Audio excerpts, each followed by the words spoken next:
I rolled over and checked my phone for the third time in 10 minutes, knowing I wouldn't fall asleep anytime soon. Military exercises had drained every muscle in my body, but my mind kept cycling through equipment checks and tomorrow's training schedule. The apartment felt too quiet, too still after spending the day surrounded by constant noise and movement. When my phone buzzed against the nightstand, Andrew's name lit up the screen. 11 p.m. was late for him to call, especially these days when he barely worked during normal hours. I answered on the second ring. "James, I found something." His voice cracked through the speaker, raw and desperate in a way that made me sit up immediately. "Something that can bring her back." Emily. Always Emily. 3 months since she disappeared from the playground 6 blocks from Andrew's house, and he still talked about her like she might walk through the door any second. The police had followed every lead, interviewed every neighbor, checked every database. Nothing. She'd simply disappeared between the monkey bars and the swing set, while Andrew bought coffee from a food truck 30 yards away. "Andrew, man, it's late. Are you..." I know how this sounds. His words came fast, urgent, like he was afraid I'd hang up. "But this is real, James. This is actually real." I pressed my fingers against my temples. We'd been down this road before. Countless weekends spent exploring abandoned hospitals and supposedly haunted cemeteries, chasing stories about ghostly children who might lead us to Emily. Andrew had always been drawn to supernatural explanations for the unexplainable, but losing Emily had turned that interest into an obsession.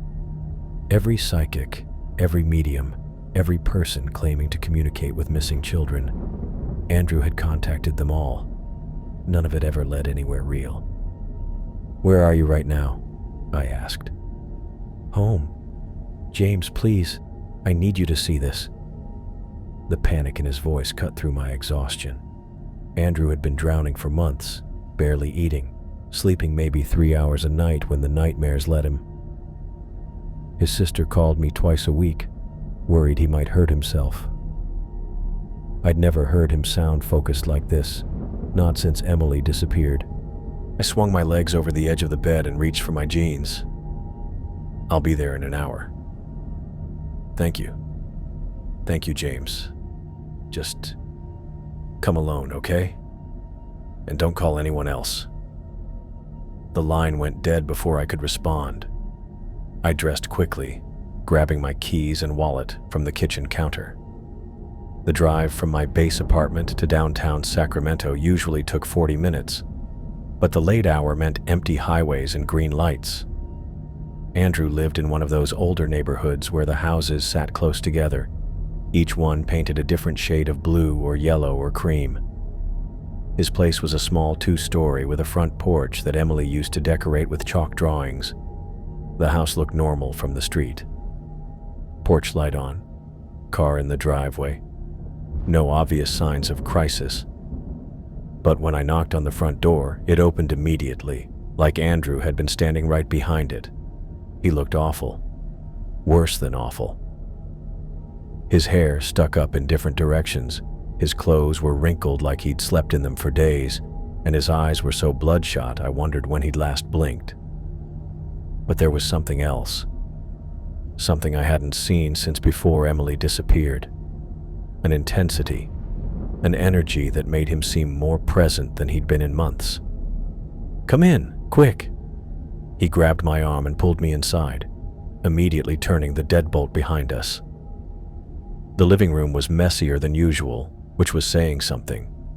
Papers covered the coffee table in overlapping layers, some printed from websites, others covered in Andrew's handwriting.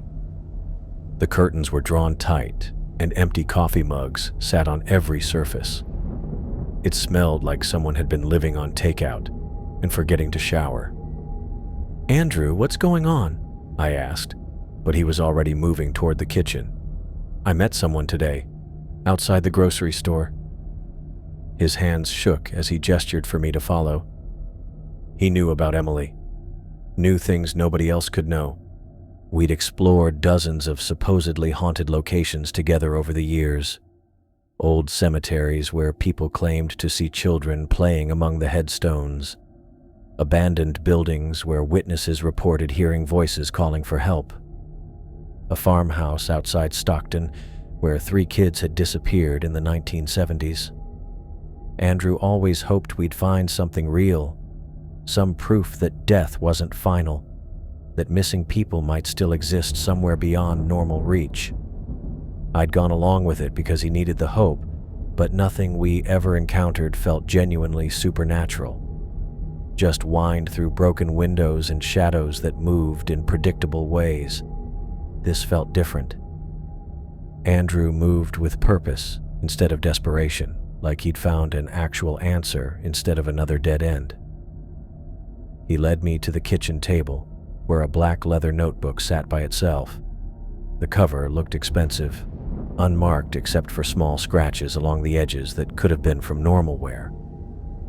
It seemed ordinary enough, just sitting there under the overhead light. "He gave me this," Andrew said, his voice barely above a whisper. "Said it would explain everything." I stared at the notebook, trying to figure out what about it had convinced Andrew this was worth a midnight phone call. It looked like something someone might use for journaling or taking notes. Nothing mystical or obviously supernatural about it. "Who gave it to you?" I asked. Andrew's hands kept shaking as he reached toward the notebook, then stopped just before touching it. "A man in a gray suit. Said he'd been looking for me specifically, that he knew what happened to Emily." My stomach got tight. Grieving parents were magnets for scam artists and people who got off on others' pain. "Andrew, think about this. Someone approaches you randomly, claims to know about Emily, gives you a notebook that supposedly explains everything. This sounds like someone taking advantage of..." He knew her middle name. Andrew's voice cut through my objection. He knew she had a birthmark on her left shoulder, shaped like a crescent moon. He knew she always insisted on wearing mismatched socks. Those details stopped me cold. Andrew was right. Only family would know those things. Maybe a close family friend, but Andrew kept his circle small. Emily's quirks weren't the kind of information that would show up in police reports or newspaper articles. "What did he want in return?" I asked, because there was always a catch with these things. "Nothing. Yet." Andrew finally picked up the notebook, holding it like it might break apart in his hands. He said I'd understand everything once I read this, and then I could decide what to do next. The whole situation felt wrong in ways I couldn't figure out how to say. Men in gray suits didn't hand out mysterious notebooks to grieving fathers outside grocery stores. But the intensity in Andrew's eyes, the first real focus he'd shown in months, made me hesitate to shut this down immediately. "Have you read it yet?" I asked. He shook his head. "I was waiting for you. I needed someone else here when I opened it." Andrew put the notebook back on the table and looked at me with an expression I knew from our weekend explorations. Equal parts hope and terror, like he was afraid of being disappointed again, but couldn't stop himself from believing this time might be different. I pulled out one of the kitchen chairs and sat down across from him. Whatever was in that notebook, whatever elaborate scam or cruel joke someone was playing on Andrew, I wasn't going to let him face it alone. "Okay," I said. "Let's see what this is about." Andrew reached for the notebook again, this time lifting it with both hands like he was handling something sacred. I watched his fingers trace the leather cover, following those subtle scratches along the edges that caught the kitchen light. When he passed it across the table to me, I expected it to feel normal, maybe a little worn from handling. Instead, the leather was unusually cold against my palms, smooth in a way that seemed almost unnatural, like it had been polished to an impossible finish. "Feel that?" Andrew asked, his eyes fixed on my face. I did feel it. The temperature difference was noticeable enough that I almost pulled my hands back. But cold leather wasn't supernatural. Maybe the notebook had been sitting in Andrew's car or near an air conditioning vent. I pushed down the urge to find rational explanations and opened the cover. The pages inside were filled with handwritten text in dark ink, each line perfectly straight across the paper. No ruled lines underneath, no grid to guide the writing, but every sentence sat level and precise like it had been typed by a machine. The handwriting itself looked deliberately careful, each letter formed with identical spacing and pressure. Whoever had written this had taken their time. I looked at the first page, then flipped through several more. The text described specific steps for contacting someone called Mr. Gosmix, who could supposedly grant any wish in exchange for something of equal value. Not money or favors, but actual equivalence. A life for a life, a memory for a memory, pain for pain. The instructions read like a recipe, complete with detailed preparation requirements and warnings about what could go wrong if the steps were performed incorrectly. I kept reading while Andrew talked, noting how the handwriting never changed or changed pace. The person who wrote this had either practiced extensively or possessed an unnaturally steady hand. Each instruction was numbered and detailed, covering everything from room preparation to specific words that needed to be spoken. What did he want? I asked. To help. He said Emily was trapped somewhere between life and death, and only Mr. Gosmix could bring her back. Andrew pointed to a section in the notebook I hadn't reached yet. He said conventional searches would never find her because she's not exactly alive, but she's not exactly dead either. I flipped to the page Andrew pointed to and found a detailed explanation of what the writer called liminal existence, a state where souls became lost between worlds after violent or traumatic deaths.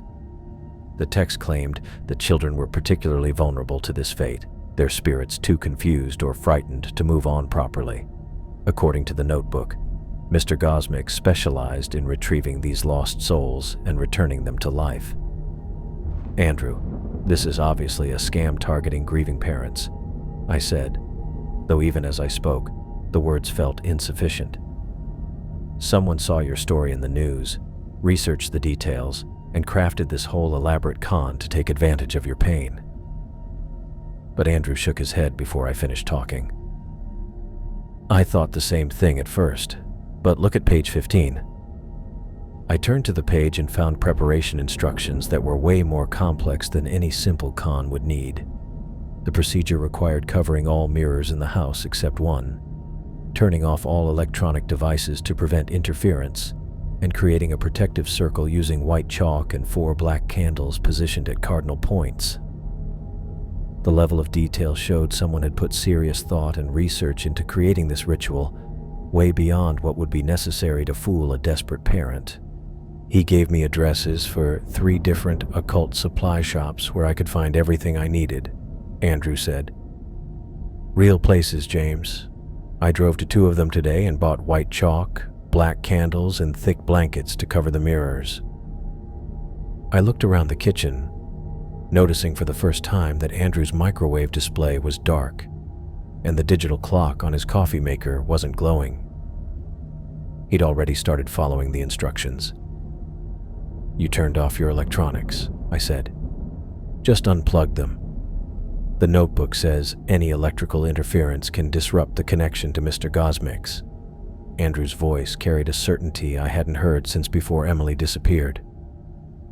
I spent the whole afternoon gathering supplies and preparing. Everything's ready. I studied Andrew's face, looking for signs of the crushing grief that had eaten at him for months.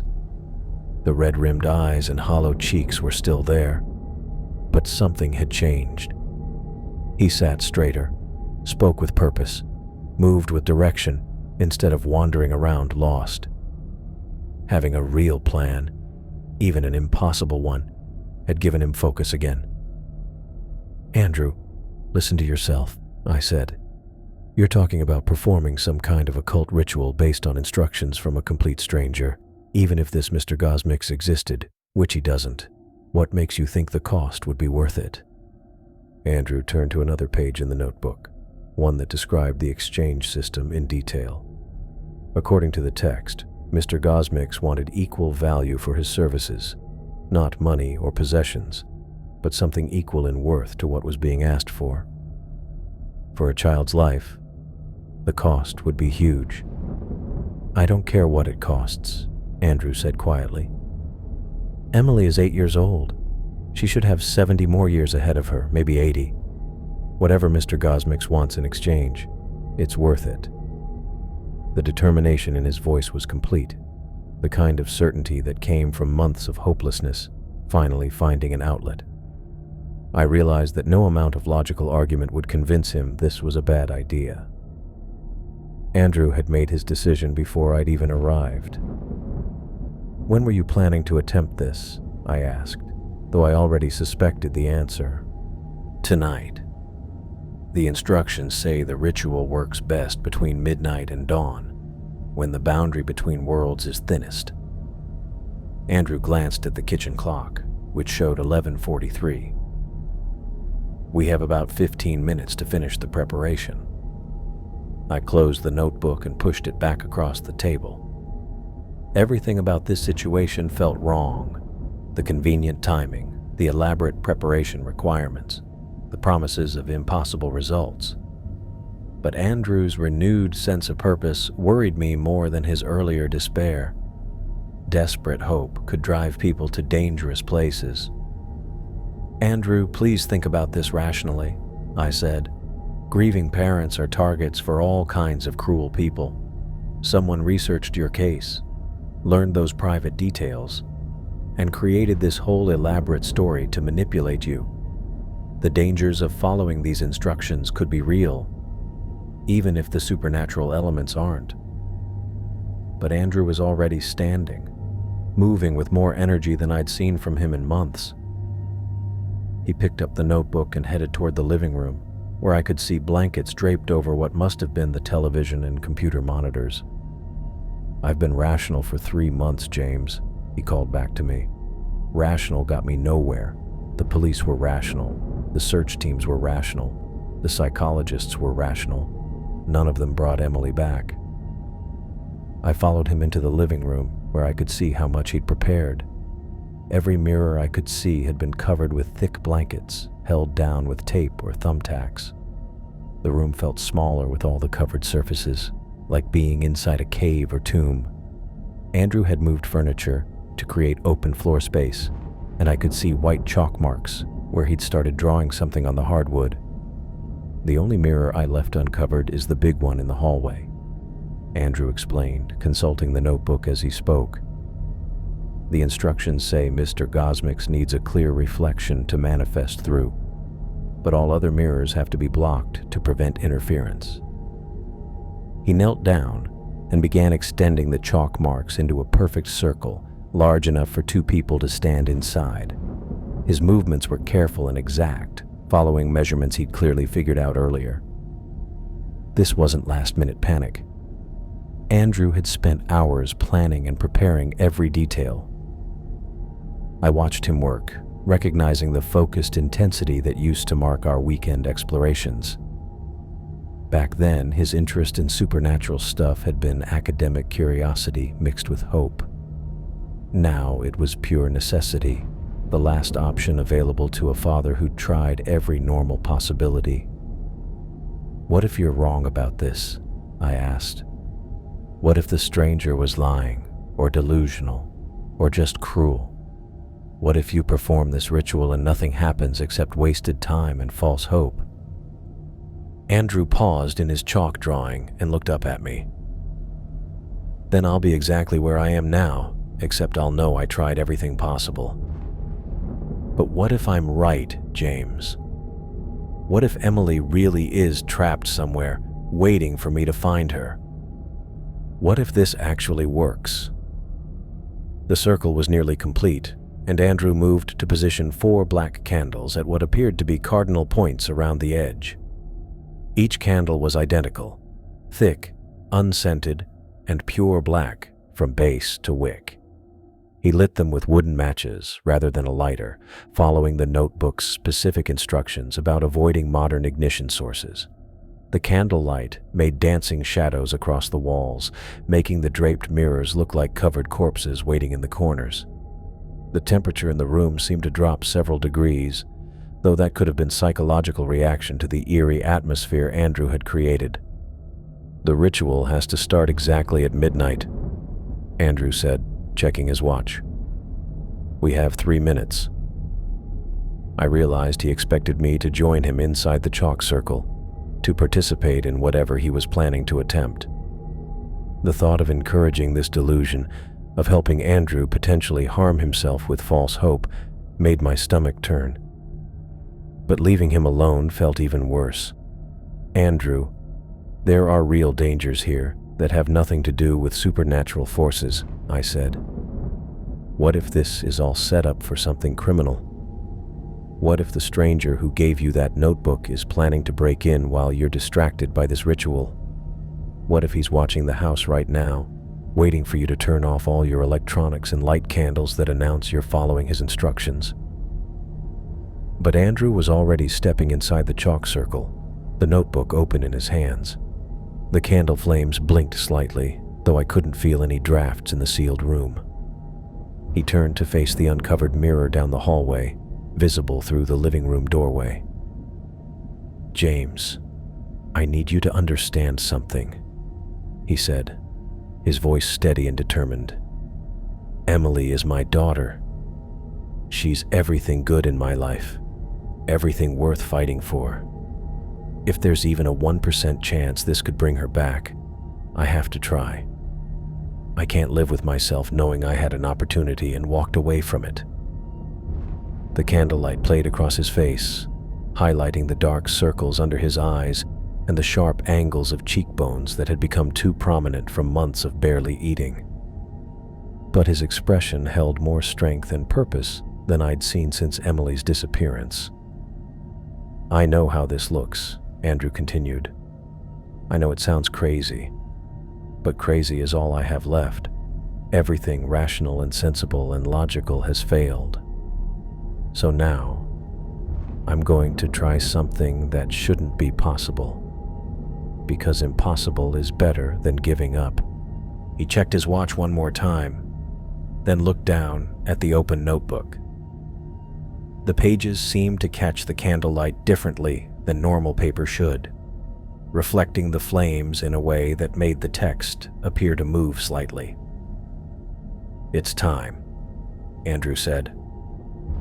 Andrew closed the notebook and walked toward the hallway mirror. I followed, watching him position himself so he could see his reflection clearly from the living room doorway. He studied the angle for a moment, then nodded to himself, like he'd solved some important problem. "Help me with this," he said, heading toward the bathroom. Inside the small space, Andrew pulled a thick gray blanket from the linen closet and shook it out. The bathroom mirror was mounted directly above the sink, making it awkward to reach. He climbed onto the toilet seat, balancing carefully while trying to put the blanket over the mirror's surface.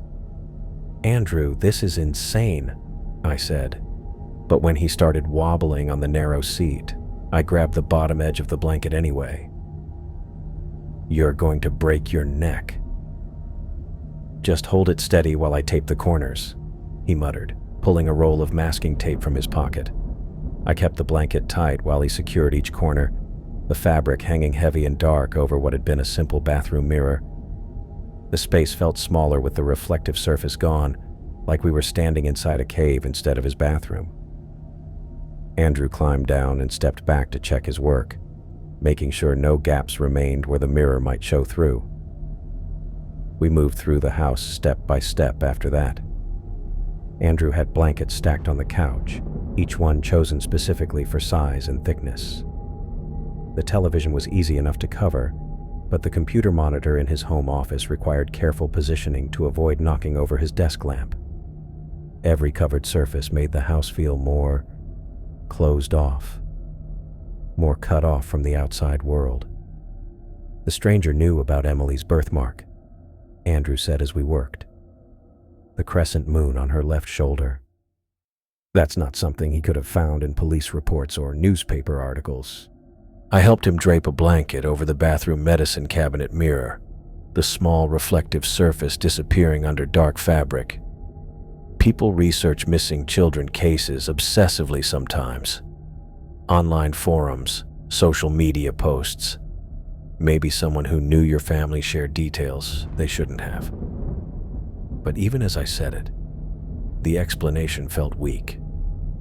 Andrew was right about the specifics. Emily's birthmark wasn't something that would come up in casual conversation, and Andrew had always been protective of personal details about his daughter. He knew she always insisted on wearing mismatched socks, Andrew continued, moving toward the bedroom. Red sock on the left foot, blue on the right. Every single day since she learned to dress herself. That's not the kind of detail that shows up in missing persons reports. The bedroom mirror was the largest one so far, a full-length glass mounted on the closet door. Andrew spread a king-sized comforter across its surface, smoothing out the wrinkles until the reflection disappeared completely. With each covered mirror, the house felt more cut off from reality, as if we were sealing ourselves inside some kind of ritual chamber. We should call the police about this stranger, I said. Describe him to them. Let them investigate how he got those details. That's what normal people do when someone approaches them with suspicious information about their missing child. Andrew stopped smoothing the comforter and turned to face me, his hands in fists at his sides. Normal people, James? Normal people don't have their 8-year-old daughters disappear without a trace. Normal people don't spend 3 months watching police investigations go nowhere. Normal people don't get approached by strangers who know impossible details about their family. The anger in his voice was sharper than anything I'd heard from him since Emily's disappearance. For months he'd been hollow, defeated, barely functional. Now he moved with angry purpose, like someone who'd found an outlet for feelings that had been eating him alive. Conventional help failed, Andrew said, pulling the television cord from the wall socket. The police failed. The search teams failed. The psychologists failed. The FBI failed. Everyone with training and experience and rational explanations failed to bring Emily back. He moved to the computer and unplugged it as well, the monitor going dark. The microwave had already been disconnected, its digital display blank. Andrew worked his way through the living room, unplugging lamps and the cable box and anything else with an electrical cord. Electronic interference disrupts the connection, he explained, consulting the notebook again. Any device that generates electromagnetic fields can interfere with Mr. Gosmix's ability to manifest. I watched him disconnect the stereo system and unplug his cell phone charger from the wall. The rational part of my mind knew this was elaborate theater, a grief-stricken father following instructions designed to make him feel like he was taking meaningful action. But Andrew's complete commitment to every detail made it hard to dismiss entirely. This is Emily's only chance, Andrew said, returning to the living room with the notebook open in his hands. Whatever Mr. Gosmix wants in exchange, it's worth it. Emily deserves to live her life. She deserves to grow up and go to school and have friends and fall in love and have children of her own. She deserves 70 more years, not just 8. He knelt on the hardwood floor and began drawing with white chalk, creating a circle large enough for 2 people to stand inside comfortably. His movements were precise and measured, like he'd practiced this beforehand. The chalk line formed a perfect curve, meeting exactly where it had started to create an unbroken boundary. "Stand back," Andrew said, consulting the notebook for the next step. He pulled 4 black candles from a paper bag and positioned them around the circle's edge, placing each one at what appeared to be cardinal directions. The candles were identical, thick, unscented, pure black from base to wick. Andrew lit them with wooden matches rather than a lighter. following the notebook's specific instructions about avoiding modern ignition sources. The candlelight immediately changed the atmosphere in the room. Shadows moved across the walls in patterns that looked almost alive, changing and moving in ways that made my eyes want to follow their movement. The covered mirrors became tall shapes in the corners, draped like furniture in an abandoned house or bodies waiting for burial. Andrew double-checked each candle's position against the notebook's instructions, adjusting their placement by inches until he was satisfied with the arrangement. The flames burned steadily, giving off warm light that should have been comforting, but somehow felt threatening instead. "The circle has to be perfect," Andrew said, running his finger along the chalk line to check for breaks or gaps.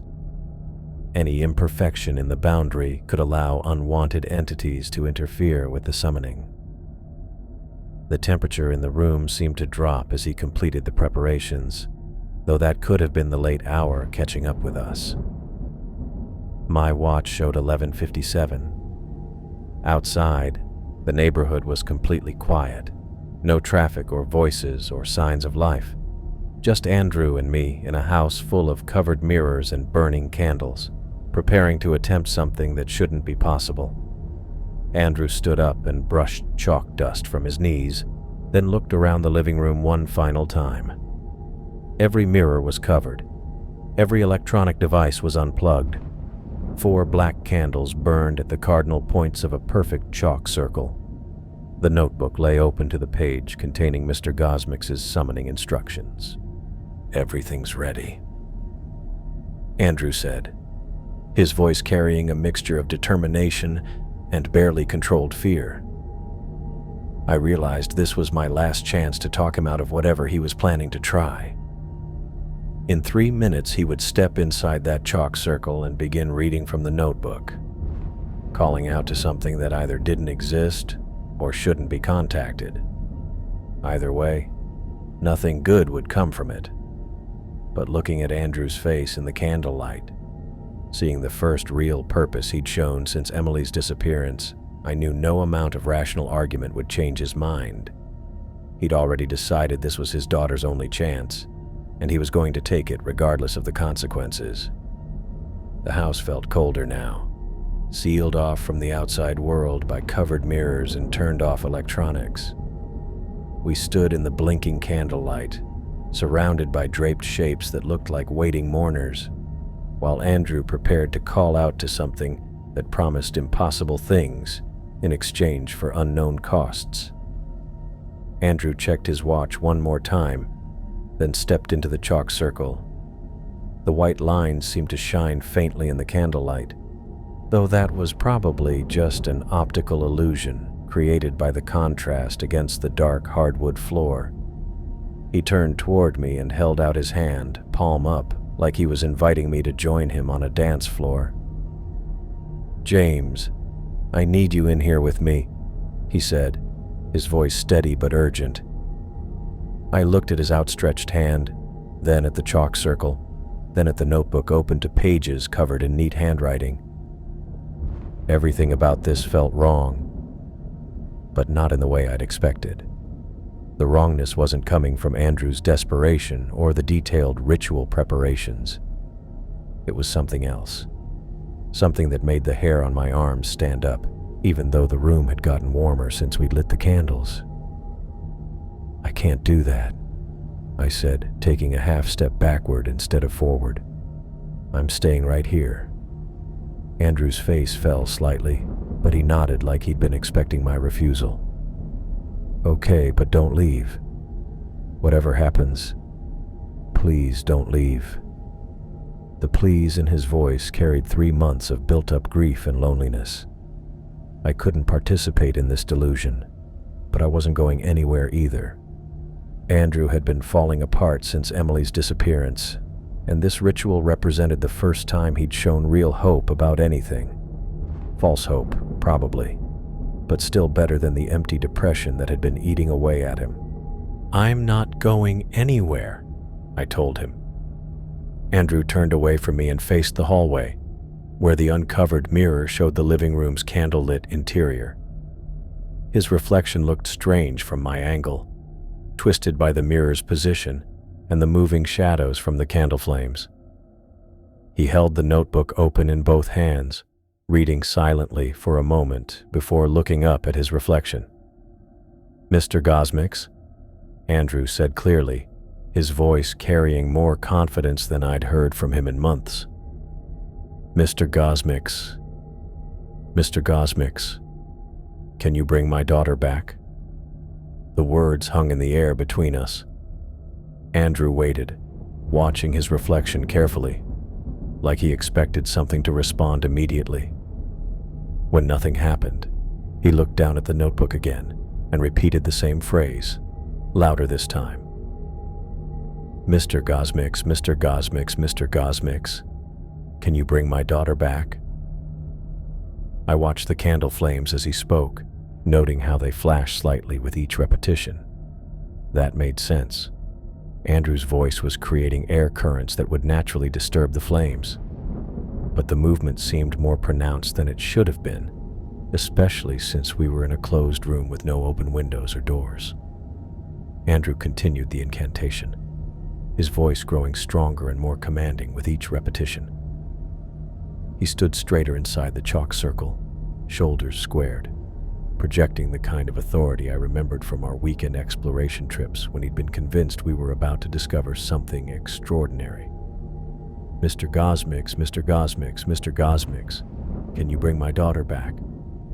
The candle flames moved more wildly now, bending and swaying in patterns that didn't match any air movement I could feel. I held my hand out, checking for drafts that might explain the disturbance, but the air around me felt completely still. The flames continued their weird movement, sometimes leaning toward the chalk circle, sometimes away from it. Andrew had been repeating the incantation for several minutes when I first noticed the temperature change. The room had been comfortably warm from the candles and our body heat, but now I could feel cold air moving across my skin. Not a draft exactly, more like the temperature was dropping evenly throughout the space. "Mr. Gosmix, Mr. Gosmiz, Mr. Gosmix, can you bring my daughter back?" My breath started forming small white clouds as Andrew spoke. The cold wasn't gradual anymore. It was dropping fast enough that I could watch the condensation appear and disappear with each exhale. I looked at Andrew, who seemed completely focused on his reflection in the hallway mirror, sweat beginning to form on his forehead, even as the room grew frigid around us.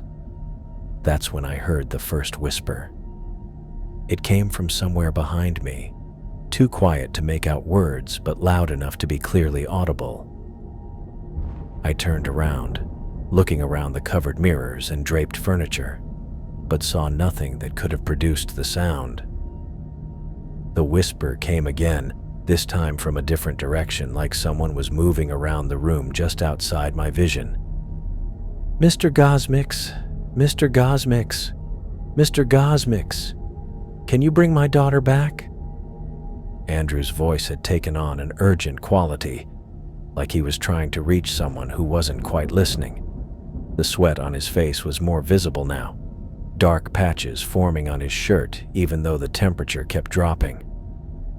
He kept his eyes locked on the mirror, completely focused on whatever he expected to see there. The whispers multiplied. Instead of single voices coming from different locations, I started hearing overlapping sounds that seemed to come from the walls themselves. They were still too quiet to understand, but they created a constant background murmur that made my skin crawl. The voices didn't sound human exactly. They carried a quality that reminded me of wind through broken windows or water running through old pipes. "Andrew," I said, but he either didn't hear me or chose to ignore me entirely. "Mr. Gosmix, Mr. Gosmix, Mr. Gosmix, can you bring my daughter back?"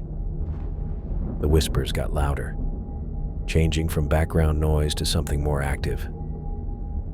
I could hear individual voices now, though they spoke in languages I didn't recognize or used words that seemed to change meaning as I tried to understand them. The sounds came from every direction at once, creating a chorus that filled the room without seeming to come from any specific source. Andrew showed no reaction to the whispers, continuing his chanting with increasing intensity. His voice had become hoarse from repetition, but he kept going without pause, sweat now streaming down his face even though the cold had me shivering in my jacket. The situation had gone far beyond anything I could explain away.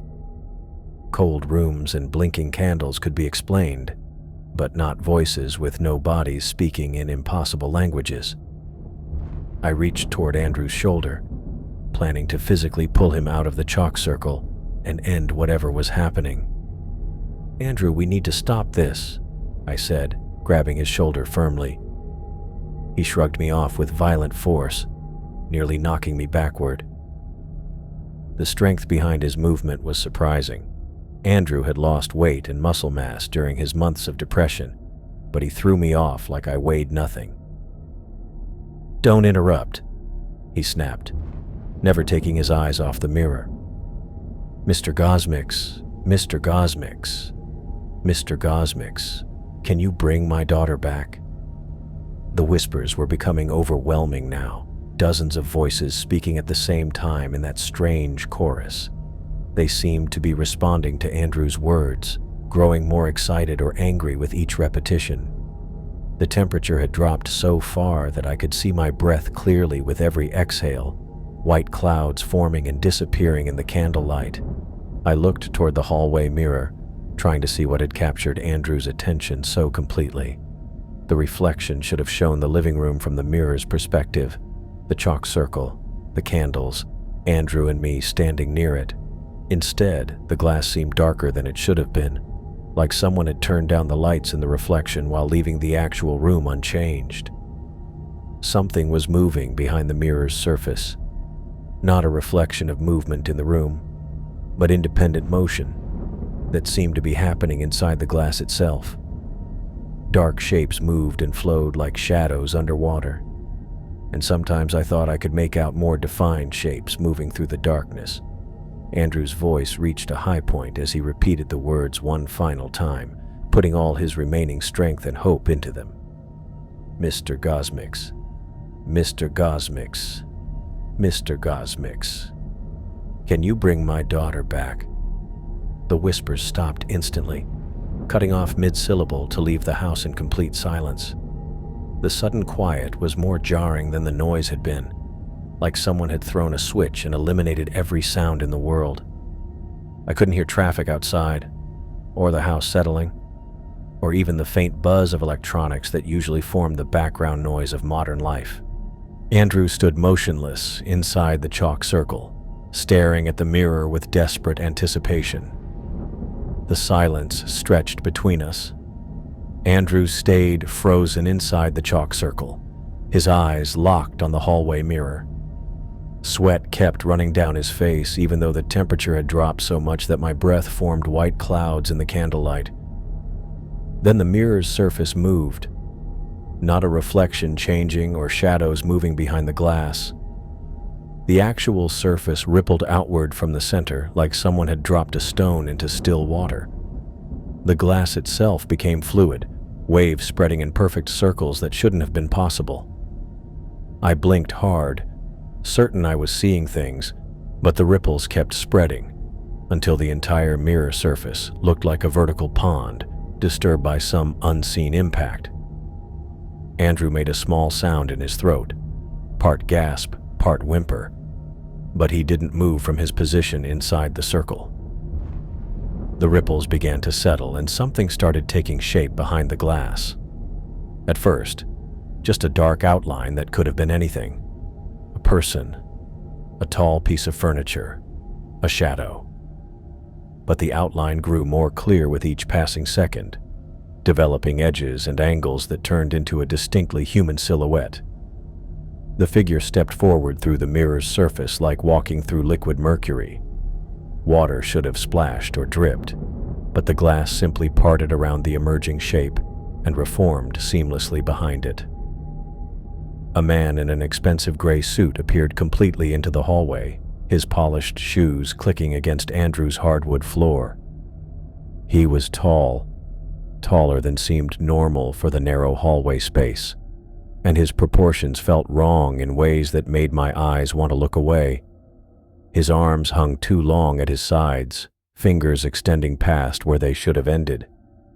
His legs appeared stretched, like someone had pulled him on a medieval rack until his bones lengthened beyond human limits. But it was his smile that made my stomach clench.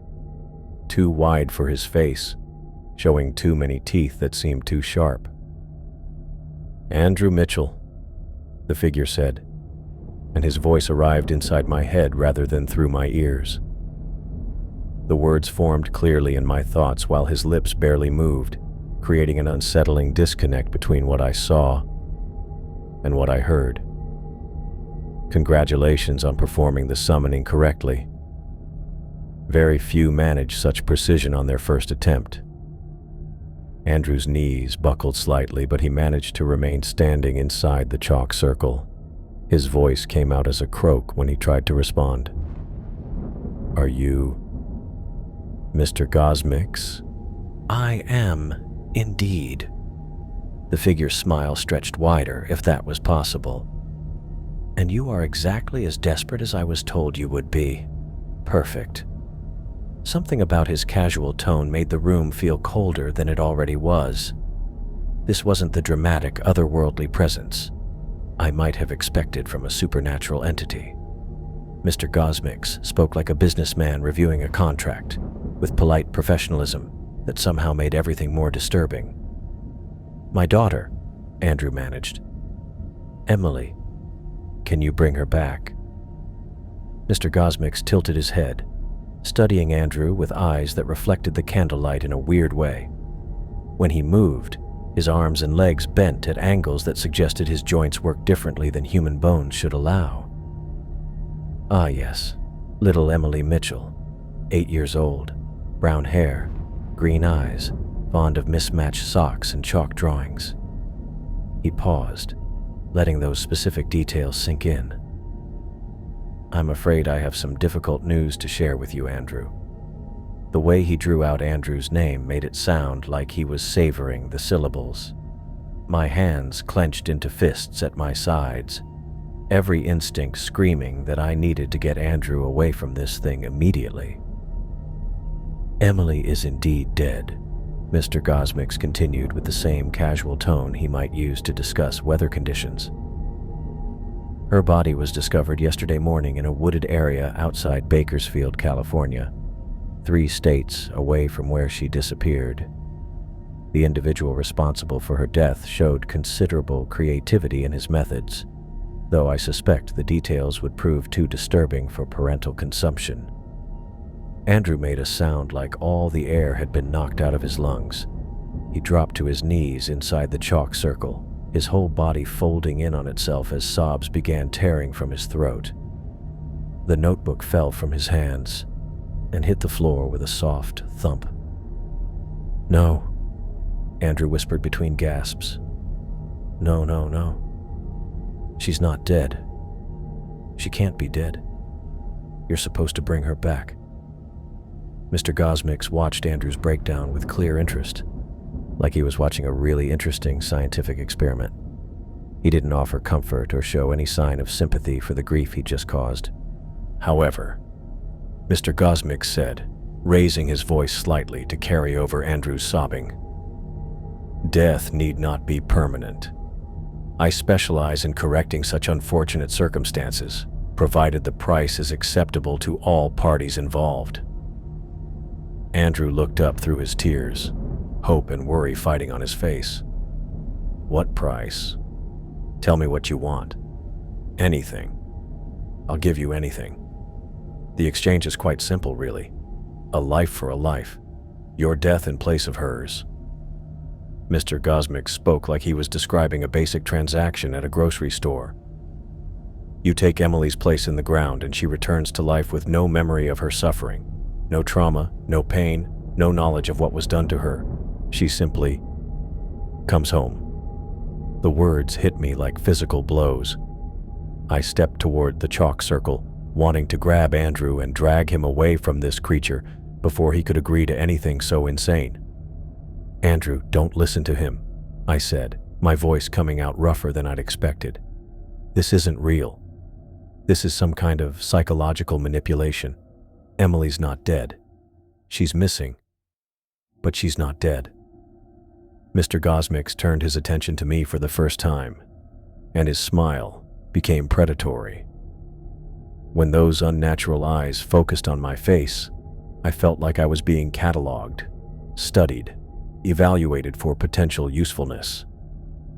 "James Patterson," he said, and my name sounded wrong coming from his mouth. 30 years old, military background, loyal friend, voice of reason. You've spent considerable time and energy trying to keep Andrew tethered to reality during his months of grief and desperation. I hadn't told him my name. Andrew hadn't mentioned my name during the summoning, but Mr. Gosmix spoke like he'd been expecting me, like my presence had been part of his calculations all along. "Unfortunately," Mr. Gosmix continued, "reality has proven rather unpleasant for your friend. Emily Mitchell was tortured for 6 days before her death. Her killer documented his work extensively. The police will release those details to the family within the week, once positive identification is confirmed through dental records." Andrew's sobbing got worse, his whole body shaking with grief. Seeing him fall apart like that made me want to put my fist through Mr. Gosmix's skull, supernatural entity or not. "This is what I hoped for," Andrew whispered, looking up at me through streaming tears. "All along, James, this is what I prayed for. A chance to trade places with her, to give her back her life." The honesty in his voice stopped my arguments cold. 3 months of watching Andrew destroy himself with guilt and grief suddenly made horrible sense. He hadn't been hoping to find Emily alive. He'd been hoping to find a way to die in her place. "Andrew, please," I said. But the words felt inadequate against the weight of his pain. "There has to be another way. We can figure something else out." "What other way?" Andrew's voice broke on the question. "She's dead, James. Tortured and murdered by some sick freak while I was buying coffee 30 yards away. What other way could possibly matter now?" Mr. Gosmix watched our exchange with obvious satisfaction, like he was enjoying the emotional trouble he'd created. He stepped closer to the mirror's surface, his tall body moving smoothly in a way that made my skin crawl. "The offer stands," Mr. Gosmix said. "Your life for hers. Your death for her resurrection. Your eternal suffering for her chance at a full, normal childhood. The exchange must be made willingly, and it cannot be reversed once completed." Andrew wiped his face with the back of his hand and struggled to his feet inside the chalk circle. His decision was already made. I could see it in the way he straightened his shoulders and squared his jaw. The same expression he'd worn when he'd decided to perform this ritual in the first place. "I accept," Andrew said firmly. "I accept the trade."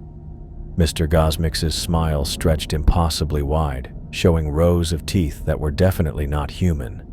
He extended one arm toward the mirror, and his limb passed through the glass surface like it was made of water instead of solid matter. His hand emerged into the living room, fingers that were too long and joints that bent wrong reaching toward Andrew inside the chalk circle. "Take my hand, Andrew Mitchell, and complete the exchange." I lunged forward before Andrew could move, grabbing for his arm to pull him back from whatever Mr. Gosmix was offering. But something invisible hit me hard, throwing me backward across the room. I crashed into the couch and rolled onto the floor, my head spinning from the impact. Andrew reached out and took Mr. Gosmix's extended hand. The moment their skin made contact, Andrew's body began shaking violently. His back arched and his limbs jerked like he was being shocked, but no sound came from his mouth at first. Then the screaming started. I'd never heard anything like the sounds Andrew made as Mr. Gosmix began pulling him toward the mirror. They weren't human screams. They carried a quality of pure pain that seemed to come from somewhere deeper than his throat or lungs. The sounds filled the house and seemed to bounce around inside my bones, making my teeth ache. Andrew's body stretched and twisted as he was dragged toward the mirror's surface. His free arm moved wildly, trying to grab onto something solid, but there was nothing within reach except empty air. His legs kicked frantically as whatever force was pulling him grew stronger. I scrambled to my feet and ran toward the chalk circle, but the invisible barrier hit me again, this time hard enough to knock me flat on my back. I could only watch helplessly as Andrew was pulled closer and closer to the mirror. His body began passing through the glass surface, starting with his extended arm and shoulder. The mirror accepted him like he was made of liquid, offering no resistance as he was drawn through what should have been solid glass. His torso disappeared next, then his legs, his whole body twisting and bending in ways that should have been impossible. Andrew's screams cut off suddenly as his head passed through the mirror. One moment he was there, thrashing and fighting against the force pulling him through the glass. The next moment he was gone completely, leaving only the empty chalk circle and the sudden complete silence that filled the house. Mr. Gosmix stepped back through the mirror, releasing Andrew's hand as both of them disappeared into whatever existed behind the glass surface. The mirror's surface rippled once more, then returned to normal, reflecting only the empty hallway and the burning candles in the living room. I lay on the floor, staring at the ordinary-looking mirror that had just swallowed my best friend whole. The house felt impossibly quiet after Andrew's screams, like all sound had been drained out of the world along with his life. The black notebook lay open where Andrew had dropped it, its pages moving slightly in air currents I couldn't feel. The chalk circle remained intact on the hardwood floor, white lines forming a perfect boundary around empty space where Andrew had stood just moments before. He was gone. Completely, utterly gone. And somewhere, somehow, Emily was coming back. The 4 black candles went out at the same time, like someone had blown them all at once. The house went completely dark, leaving me turned around and struggling to remember where everything was. I could smell the sharp smoke from the blown-out wicks, but even that normal smell felt wrong after everything that had just happened. My hands shook as I pushed myself up from the hardwood floor, using the couch arm for support. The darkness was total. No streetlight coming through the covered windows. No digital clocks glowing from electronics Andrew had unplugged hours earlier. I moved toward where I remembered the light switch being, my feet unsteady and my sense of direction completely mixed up. My palm hit the wall switch on the 3rd try, and the overhead light flooded the living room with harsh brightness that made me squint and blink. The sudden light showed exactly what I'd feared to see. Nothing. Andrew was gone. The chalk circle stayed perfect and unbroken on the hardwood floor, white lines making a clear boundary around empty space. The 4 black candles sat in their spots, their wicks still smoking slightly from being recently blown out. I turned toward the hallway mirror, but it looked completely normal now. Just glass showing the living room behind me, my own confused face, and the evidence of the ritual Andrew had done. No dark shapes moving behind the surface, no rippling glass, no signs that it had ever been anything other than an ordinary mirror on an ordinary wall. The black notebook lay open where Andrew had dropped it, pages spread wide to show the careful handwriting that had started this entire nightmare. Everything else, the whispers, the cold air, the presence that had called itself Mr. Gosmix, had disappeared as completely as Andrew himself. I stood in the middle of his living room processing what I'd seen. Andrew was dead. He'd made a deal with something that shouldn't exist, traded his life for Emily's, and been dragged through a mirror into whatever place existed on the other side. The rational part of my mind kept insisting this was impossible, that mirrors don't work like doorways and dead children don't come back to life. But I'd seen it happen. I'd heard Andrew's screams as he was pulled through solid glass. The front door opened slowly, the hinges creaking in the silence that had settled over the house. Emily Mitchell walked in. She looked exactly as she had 3 months ago, before her disappearance. Healthy, alert, completely unharmed. Her long brown hair was clean and brushed, falling in gentle waves around her shoulders. She wore a yellow dress with sunflower buttons, the same dress Andrew had described her wearing on the day she disappeared. Her green eyes were bright and curious as she looked around the living room, taking in the covered mirrors and the chalk circle on the floor with obvious confusion. "Why are you in my house?" she asked, her voice carrying the matter-of-fact directness that 8-year-olds used when adults did things that didn't make sense. "And where's my dad?" I opened my mouth to respond, but no words came out. Emily was standing right there, solid and real and breathing, asking about her father who had just been pulled through a mirror by a creature with too many teeth. The disconnect between what I'd seen and what I was seeing now made my head spin. Emily turned her head, waiting for an answer that I couldn't give. She looked perfectly normal. No signs of trauma or fear or the horrible experiences Mr. Gosmix had described so casually. Her skin was unmarked, her clothes were clean, and she moved with the easy confidence of a child who felt safe in her own home. Your dad asked me to come over," I managed finally, though my voice came out rougher than I'd intended. "He had to go somewhere. But you're supposed to be..." I caught myself before saying dead or missing or any of the other words that would shatter whatever miracle had brought her back. Emily was here, alive, looking at me like I was the strange element in this situation rather than her impossible return from the grave.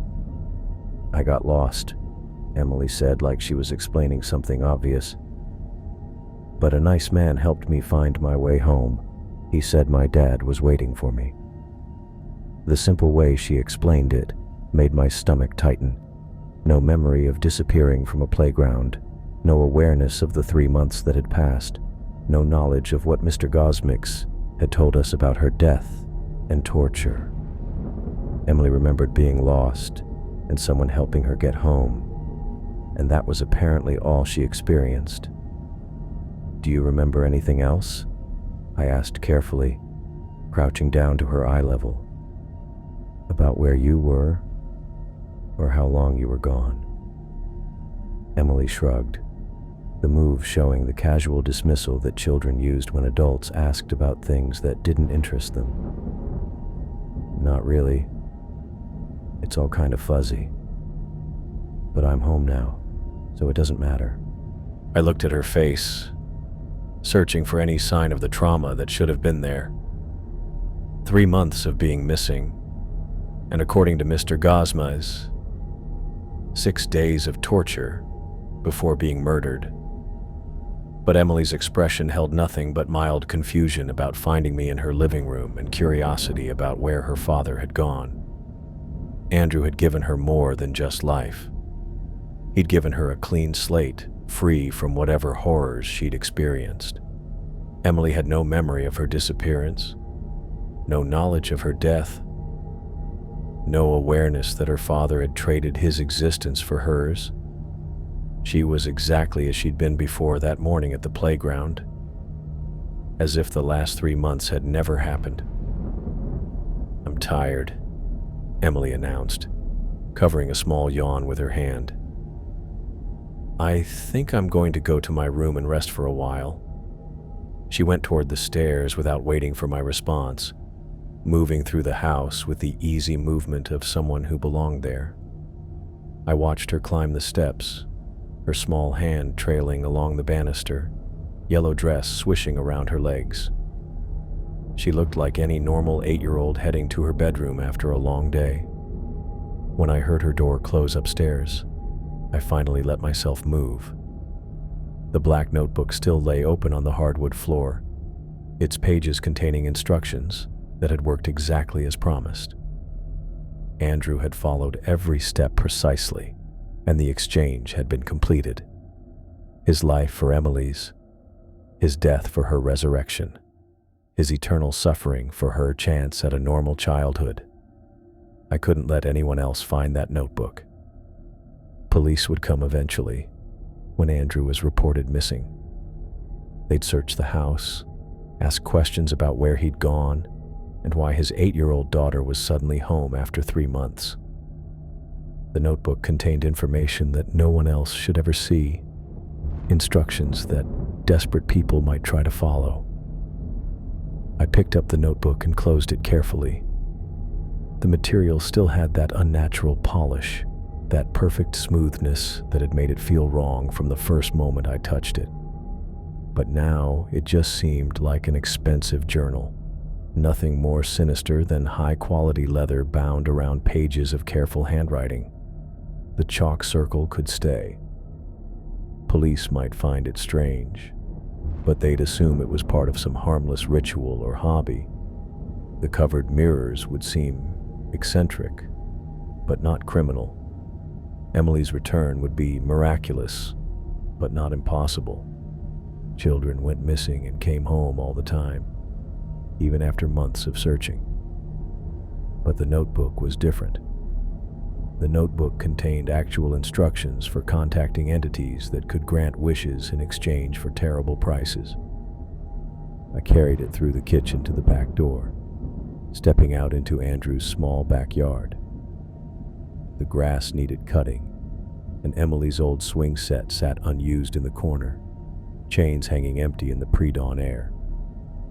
Andrew had always kept a metal fire barrel near the back fence for burning yard waste, and I dragged it to the center of the yard where the neighbors wouldn't see smoke rising.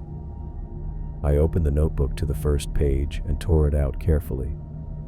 The paper felt heavier than normal, with a texture that reminded me of parchment or expensive stationery. I crumpled it into a loose ball and dropped it into the fire barrel, then used the matches Andrew had left on his patio table to light the paper. The flame caught immediately, burning brighter and hotter than normal paper should have. I tore out the next page and fed it to the fire, watching Andrew's chance at supernatural hope turn to ash one sheet at a time. Each page burned completely, leaving no partially charred edges or readable fragments behind. The handwriting disappeared into flames that seemed to burn with unusual intensity. Instructions for contacting Mr. Gosmix, descriptions of the exchange system, warnings about proper ritual preparation, all of it reduced to smoke and ash that rose into the morning air. I fed page after page to the fire until only the leather cover remained in my hands. The cover burned differently than the pages, producing thick black smoke that made my eyes water. But it burned completely, leaving nothing recognizable behind. When the last of the leather had been consumed, I stirred the ashes with a stick to make sure no words or symbols remained visible. The flames died down to nothing, leaving only normal ash that looked like any other burned paper. A breeze picked up and scattered the remains across Andrew's backyard, gray flakes disappearing into the grass and flower beds where Emily used to play during better times. I returned to my base that afternoon, driving the same route I'd taken the night before, when Andrew had called with desperate hope in his voice. The highway looked different in daylight, normal and mundane, filled with regular people going about their regular lives. I passed the exit that led to Andrew's neighborhood, where Emily was probably waking up from her nap and wondering when her father would come home. What I'd seen sat heavy in my chest as I pulled into the parking lot outside my apartment building. Andrew's sacrifice, Emily's second chance, the knowledge that supernatural forces existed and could be contacted by desperate people with enough determination. I would never speak of what really happened that night. Emily would grow up believing her father had simply disappeared, another tragedy in a world already full of them. She would never know that he'd loved her enough to trade his existence for hers. or that she'd been given a gift that came at the ultimate price. But I would know. I would carry the memory of Andrew's screams as he was pulled through that mirror, and the sight of Emily walking through the front door like she'd never been gone at all. That knowledge would stay with me for the rest of my life. A secret too dangerous to share and too important to forget.